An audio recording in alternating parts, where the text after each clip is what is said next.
அனைவருக்கும் வணக்கம். நம்ம சயின்ஸில் முக்கியமான கண்டென்ட் பார்த்துட்டு வரோம். அதில் இந்த ஐசோடோப்போட பயன்கள் கேட்பாங்க. ரொம்ப ரொம்ப முக்கியமானது. இதுவும் நியூக்ளியர் ஃபிசிக்ஸில் தான் வரும்.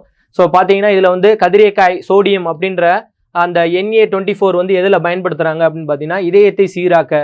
ஸோ பார்த்தீங்கன்னா நம்மளுக்கு எப்படி ஷார்ட்கட்டாக ஞாபகத்தில் வச்சுக்கலாம் அப்படின்னா இதயம் எப்படி இருக்கும், ஜோடியாக தானே இருக்கும். அப்போ பார்த்தீங்கன்னா ஜோடியாக அப்படின்னு பார்த்தீங்கன்னா இதயத்தை சீராக்க அப்படின்னு. சரிங்களா, இதை மட்டும் ஞாபகம் வச்சுக்கோங்க. Na சோடி அப்படின்னா Na பேர் என்ன, அறிவியல் பேர் தான் என்னதுன்னா சோடியம், Naன்னு சொல்லுவாங்க. அப்போ கதிரியக்க சோடியம் அப்படின்னா இதயத்தை சீராக்க, ஜோடியா இருக்கு, அதனால இதயத்தை 24 மணி நேரம் என்ன ஆகுது, ஜோடியா இதை சீராக்க வைக்குது. எது, கதிரியக்க சோடியம். அடுத்து பார்த்தீங்கன்னா ரெண்டாவது கதிரியக்க அயோடின். இந்த கதிரியக்க அயோடின் பார்த்தீங்கன்னா அயோடின் 131 சொல்லுவாங்க ஐசோடோப்பு. இது முன்களத்து கல்லறை நோய், சரிங்களா, காய்டர் அப்படின்னு சொல்லக்கூடிய நோயை குணப்படுத்துவதற்கு பயன்படுத்தப்படுகிறது. இது எப்படி ஞாபகத்தில் வச்சுக்கலாம்னா அயோடின் சத்து குறைபாக இருந்துச்சுன்னா முன்களத்து கல்லறை நோய், அதாவது கழுத்து பெரிய தன்மையாக பெருசாக இருக்கும். சரிங்களா, அப்போ அயோடின்றது முன்களத்து கல்லறை நோயை நீங்கள் எடுத்துடலாம். தேர்ட் ஒன் பார்த்தீங்கன்னா இரும்பு ஐசோடோப்பு Fe59 சொல்லுவாங்க. இது ரத்த சோகையை குணப்படுத்த. இப்போ மேக்சிமம் பார்த்தீங்கன்னா இரும்பு சத்து குறைவாக இருந்தாலே என்ன பார்த்தீங்கன்னா ரத்த சோகை உள்ள நோய்கள் தான் குணப்படுத்துறதுக்கு டானிக் கொடுப்பாங்க. ஸோ அப்போ இரும்பு ஐசோடோப்பு F59 ரத்த சோகையை குணப்படுத்துவதற்காக பயன்படுகிறது.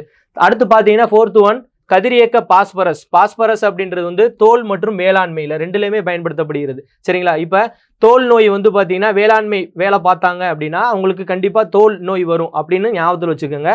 சும்மா ஒரு எக்ஸாம்பிளுக்கு தான் சொல்கிறேன். அப்போ இதை பார்த்தீங்கன்னா பாஸ் பண்ணுறாங்க. அந்த மருந்தை பார்த்தீங்கன்னா அந்த வேளாண்மையில் வேலை பார்க்கும்போது தோலில் வந்துச்சுன்னா அதில் மருந்தை என்ன பண்ணுறாங்கன்னா பாஸ் பண்ணுறாங்க. அப்போ கதிரியக்க பாஸ்பரஸ் P32 எதுக்கு பயன்படுகிறதுனா தோல் மற்றும் வேளாண்மையில் அக்ரி ப்ராடக்டில் ரெண்டுலேயுமே பயன்படுத்துகிறாங்க.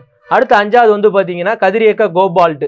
கதிரியக்க கோபால்ட்டும் தங்கமும், இந்த ரெண்டுமே தங்கம் ஐசோடோப், இது ரெண்டுமே எதில் பயன்படுத்தப்படுறாங்கன்னா தோல் புற்றுநோயில் பயன்படுத்துகிறாங்க. இதை எப்படி ஞாபகம் வச்சுக்கலாம்னா கோபால் அப்படின்ற ஒரு பேரும் தங்கம்ன்ற ஒரு பேரும், இவங்க ரெண்டு பேருக்கும் தோல் புற்றுநோயை குணப்படுத்துகிறாங்க அப்படின்னு மட்டும் ஞாபகத்தில் வச்சுக்கோங்க. நன்றி.